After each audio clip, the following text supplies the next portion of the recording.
Hi everyone, welcome to Virtually at the Rylands. It's a new format where we'll recreate the contents of our collection encounters. We'll be quite a quick one today, so we won't really have time to answer questions, but we really want you to comment and put your thoughts down in the comments, and then anything that we want to get back to you on, and we can try and answer your questions and get back to you at a later date. The encounter today is a recent one that we did, building on material from the We Have Always Been Here exhibition. My name is Jack Hardman from the Public Engagement Researcher team. I'm MT Hutchinson, I work in the Reader Services team. So today we'll be looking at two examples of great LGBTQ plus representation from within our collections. We'll both talk about the subjects we've chosen and show you some items related to them. A lot of what we're going to show you today hasn't actually been catalogued or digitised, so it's pretty brand new to us at the Rylands. So first up, MT. Yep, so we've chosen two pretty new collections. I'll take you through the first one, Jack will then take you through the second, and as I'm talking we'll also show items from those archives that we've brought in. We're celebrating Pride this month here in Manchester at the end of the month, so we thought this was a perfect opportunity to bring out these two archives and introduce them to you a little bit more. The first person I'm going to talk about is a person called Gwen Lally. We've just acquired this archive. The material is yet to be seen by anybody except staff here at Rylands, so this is a rare chance for you to see what's within it. It's probably best for me to say who Gwen Lally was. So Gwen Lally was an English pageant master, actor and a playwright. She worked in the early to mid part of the 20th century, and she's Britain's first female pageant master. Lally regularly defied gender conventions and often chose to wear masculine clothing that was typical of the era, such as trousers and a top hat. She would only play male roles in plays, never any female roles. And as the first female pageant master, she produced many historical pageants for small towns across England and the UK. Lally began acting in 1906, and she was trained by the person who went on to be the founder of the Royal Academy of the Dramatic Art in London. She was a pretty well-connected individual. She knew members of Parliament, she knew other queer writers such as Vita Sackville-West, who we've got numerous letters and photographs of in the archive. On the screen there as well, you've got a photograph of Vita Sackville-West and a letter from Sackville-West to Gwen Lally. As I mentioned, Lally often played male characters, but there was one exception. In a production of Dinner Together in 1914, she did choose to play a female character, but this female character was a male impersonator, so it still sat very well within the realm of what Gwen Lally would do. Photographic portraits of Lally sit within the National Portrait Gallery's collections, and these can be viewed online, and then we've got examples of them here in this archive as well. In terms of how well she was known and how well esteemed she was, she received an OBE in 1954, and we've got that letter which we'll show you in a moment, which is inviting her to receive her OBE. From the mid-1920s onwards, she lived in London and Kent with her partner and fellow actor, Amabel Gibson. And this personal archive came from their home, so it's got lots of papers, photographs collected by Lally and Gibson during their lifetimes. So far I've touched on the dress and characterization of Lally, but there's more to identity than simply the surface level. So Lally was a lesbian who leaned more towards the butch side, and this informed how she then approached her acting work. You can see this in many of the characters that she takes on, whether they're English kings or Shakespearean characters.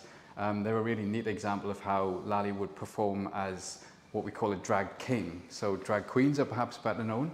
Drag king is a woman dressing up as a man. So she was doing this in the early part of the 20th century, which wasn't as well known as it is now, so it was quite a pioneering thing for Lally to have done. Many of the plays she produced were reworks of classic pieces of British theatre, including bits of Shakespeare.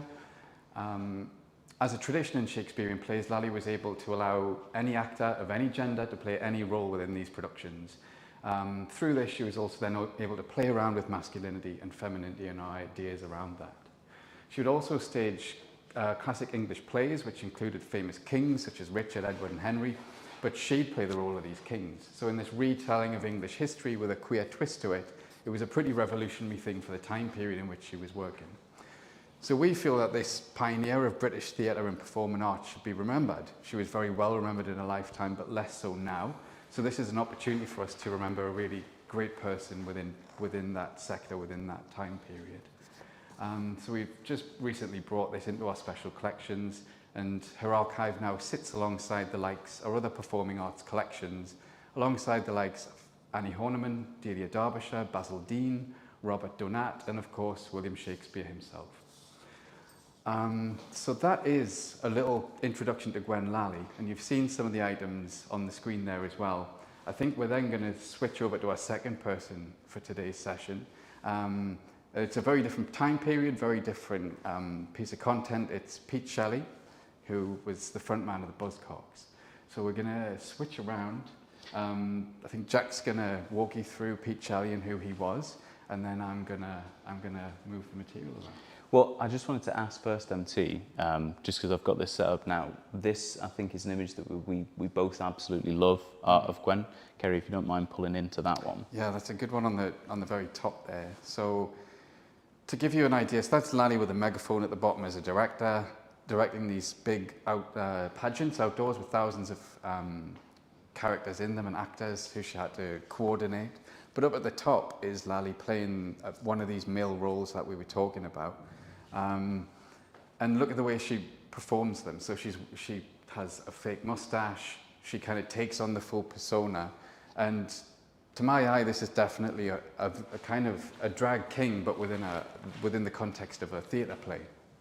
Normally you expect to see drag queens and drag kings in your local club performing on the stage, but I think Lally brought an element of that into the British theatre as well and played around with gender norms, who could play which roles, how do butch lesbians fit into the picture, and which roles can they play or feel more comfortable playing, because many butch lesbians might feel more comfortable playing what is meant to be a male role rather than a female role. So I think this kind of encapsulates Lally's approach to things in a photograph. And then just to the right there, you've got a play script as well that she wrote called Jezebel. Yeah. So some good items there. I hope that was a neat little introduction to Gwen Lally. This archive hasn't yet been catalogued, but it can still be looked at. So if you contact us through our reading room at the University of Manchester Special Collections, we can get you booked in to look at items from this collection. We'll switch across and Jack will walk you through Pete Shelley. Thanks, MT. So, yeah, to go from a figure whose accomplishments are perhaps under-examined to someone incredibly famous, lead singer and guitarist of Buzzcocks, Pete Shelley, really incredibly famous character from considered one of the most pioneering punk bands of all time. So Pete Shelley came to us as via the British Pop Archive, which is a relatively new archive which has been pioneered here at the Rylands, started in 2021. With the British Pop Archive, we tried to so our curators are trying to give a bit of a snapshot to try and encapsulate British pop culture, and this has basically been an unbelievable wave of ephemera, toys, shirts, acetate tape, vinyls, old magazines. It's been a really interesting one to work with, to be honest, and it's quite challenging, but it just kind of shows the kind of depth and interest that you can get within archives. So the Buzzcocks are considered hugely influential. They're often cited as an incredibly important punk band. One of the big things to give you a sense of how very much they were at the very start of all of this, they actually were the band that put on the Lesser Free Trade Hall gig that featured the Sex Pistols, and this particular gig was considered one of the most important and influential gigs, particularly in the north of England, as certain figures often claim to be there. You've got people like Morrissey, Tony Wilson, Peter Hook, Ian Curtis. These gigs, they claim to be there at least, and the idea was that they said only about 40 people went to it, but every single one of them went off to form a band afterwards, so it can't be understated. And Buzzcocks, obviously, were on that lineup. They put on the gig, give him Sex Pistols, who went on to be obviously massive, huge platform. So Pete Shelley, something that many people perhaps don't know about him, was openly bisexual. It's important to note within the context of punk at the time just how different and in many ways risky this was. Often with punk at the time, it's kind of typified by machismo. You'd often have this very heteronormative male anti-establishment vibe when it came to their songs. And so for Pete Shelley, he wanted to kind of break outside of that norm. He would often connect queer subjects and ambiguous gender within his lyrics to the anti-establishment of punk. It was just something that wasn't generally done at the time. You've got a lot of lyrics that are very, very ambiguous. Perhaps the most famous of these would be Ever Fallen in Love, which is maybe the biggest Buzzcocks song. It was a really, really quite endearing song about a unrequited love for a friend of his. So it's actually thought to be about a musician called Francis Cookson, who was Shelley's bandmate in a band called the Tiller Boys, and he was also roommates with them at one time. This song was a massive hit. It's probably the one most closely established with the Buzzcocks, and it's really left quite ambiguous. And his songs actually did this quite a lot. So I think we had a lyric book there already, MT. Yeah. Put it back up for you. So you can see some of the more sensitive nature of the lyrics. It's just something we don't generally associate with punk. We think about anger, we think about anti-government, we think about anti-establishment. But Pete opened things out quite a bit. Buzzcocks songs were often about love, they were often about relationships and emotions, but played with the same sort of like fervour as some of these more aggressive songs could be. It really, really did open up the possibilities within punk. Now, after Buzzcocks, so this is the lyric book I was talking about before. I mean, we've got tons of these lyrics books. I mean, this is one of my personal favourite things about this kind of archive, is you get a real sense of behind the scenes of some of these incredible musicians. Some of the other musicians that we feature in the British Pop Archive include figures like Ian Curtis. This is an unbelievable chance to look behind the curtain of some of these artists and have a look at their work in progress songs. And so lyric books like this are really, really important for getting a sense. Often they come with their own revisions, they come with crossing out and retellings. Sometimes it can be to make it a bit more ambiguous within the songs. I think he wanted his songs to be really relatable, regardless of who was listening to it, which I think is brilliant. So in his solo career after this, he actually went on to reinforce. He went on to reinforce the stuff that was within. Okay, just scroll up a little bit. Thank you. Within his career, he became more open with his sexuality. Perhaps a well-known example of this is his hit song Homo Sapien. This became something of a LGBTQ+ anthem in the early 80s. I think it came out in 1981. So he really used his platform to be able to further the acceptance of queer culture, particularly when it was within underground music. You know, queer culture and underground music, in particular underground guitar music and disco and pop music, it can be they are deeply, deeply entwined, and someone like Pete Shelley, who had such mainstream success, being able to effectively cross over and showcase who he really was through his solo songs, I think is incredibly powerful and really important. It's one of the things that makes him an icon. Just down a little bit, Kerry. So I wanted to highlight something that often surprises people when it comes to archives like these, and that is just the sheer variety. I mean, MT's been working his way through the kind of things that we've chosen to show today from the archives. You've seen shirts, you've seen backstage passes. When we take on someone's archive, we often, I think the general consensus that people, the general opinion that people have of archive materials is that it tends to be document-based. It's papers, it's notebooks. This is actually rarely the case. Sometimes when we're taking on someone's archive, we have to really prepare ourselves for some challenges. When we come to storing items like that old shirt, that was a shirt from MT showing now. It's from Buzzcocks Glory Days. It's a really interesting piece because it's very much customized by Pete Shelley. It's got a picture of Karl Marx stitched there onto the front, and it's got quite an interesting pin which appears to throw someone showing a baby into a bin. Not sure on the politics on that one, but you know, he was an anti-establishment figure. He was a really unique character. And when we take on someone's archive, we take on a real piece of their personality. These items were incredibly important to them. They were worth preserving by them or by the people who inherited that archive. And then when we take it on, it's our job to then make this material available to researchers, which means the best quality storage. Storing items like this can come with its own challenges. So it's it's a really important one to talk about, just how different archives can be in the variety of things. They're often ephemeral as well, so some of these items were not really designed to last. They're designed to be used once, like those backstage passes, and then chucked. So we are really, really lucky that we get to store them, but it can be quite challenging. I think it's important to note as well, these figures aren't and should not be defined by their being members of the LGBTQ plus community. Them being queer is kind of incidental, but it's often pulled to the forefront of their stories or used as a stick to attack them. We want to highlight these two figures and other figures like these from our collection, not because they were queer, because they were interesting figures in their own right. I mean, MT, you've done a lot of incredible work around this when it comes to identifying LGBTQ plus narratives within our collection. You want to talk a little bit about your special collection guide that you've set up? Definitely. So within special collections, we wanted to pull into one place all of the queer people, movements, groups that are in there.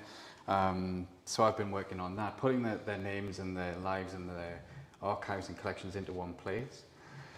In terms of what's interesting within the collection, I usually am led by the person themselves. So what did they leave behind and what did they personally think was most important to them to be remembered by?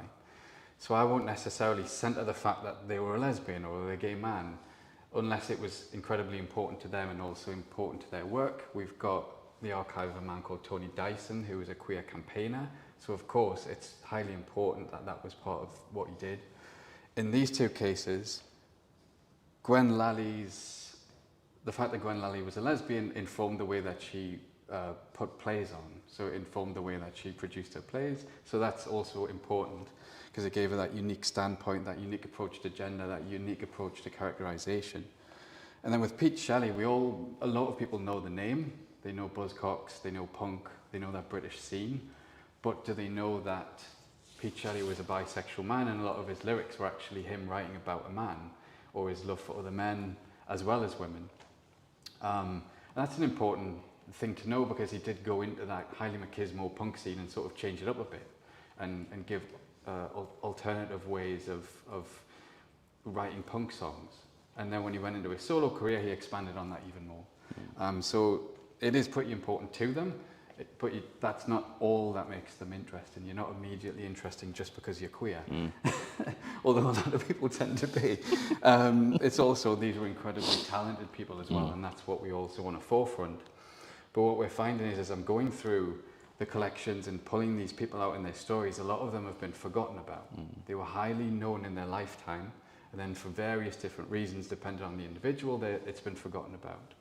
So what we're trying to do is platform them and bring them back up, foreground their voice, and make them better known. I mean, how well known is the name Gwen Lally? Not very, but she got an OBE, so she was clearly incredibly well known in her lifetime, but not less so now. So what we're trying to do with this is just sort of give queer people a bit more of a voice who have maybe had their voice squished down at any point in history, and now try to bring it back up again. Well, yeah, I mean, that was kind of what the basis of the We've Always Been Here exhibition was. This was like a key, well, there were certain voices, like MT said, within the collection that just really could have done with highlighting, and sometimes those narratives can be squashed because they were queer. I mean, historically, a lot of queer voices have been suppressed, and I think the exhibition was a great start because we were able to highlight a lot of different people, not just queer people, but lots and lots of different communities that are underrepresented. We don't want it to be like we've ticked that box and we've done that now. It will be an ongoing process to try and diversify our collections, but not only that, but look back through and reassess and get a different take on some of the stuff that we've taken at face value, but actually might actually contain stories that have been a little bit suppressed, and that's just the nature of archival material. We work with such an incredible special collections within the Rylands, and it requires constant reappraisal and reassessment to look through and find stories which are which would be of benefit to today's society. I think to highlight that a lot of people, as the exhibition said, have actually always been there within the collections, just underheard. And that's really vital. I mean, within that exhibition that you mentioned, We Have Always Been Here, that we just had on recently, we had the war poet Wilfred Owen, and his story has been actively censored since he died. They tried to edit out his family tried to edit out the fact that he was gay. So it's good to kind of, like you say, go back and add that part into their story so that the full picture of who that human was is spoken about rather than just one part of it. Well, so that's about our time, guys. Thank you so much for joining to us. This is, as I said, it's the first time we've tried a format like this, so we hope that you've enjoyed it. It's been really fun to drag out some of this material and bring the kind of collection encounters that we normally just do in person to life. We will make this recording available as well.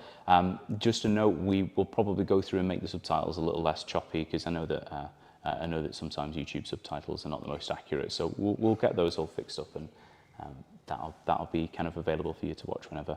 Thank you so much if you joined us today and watched our session. And yeah, it's great to have you. Thanks, guys. Yes, thank you so much. Bye. Bye now.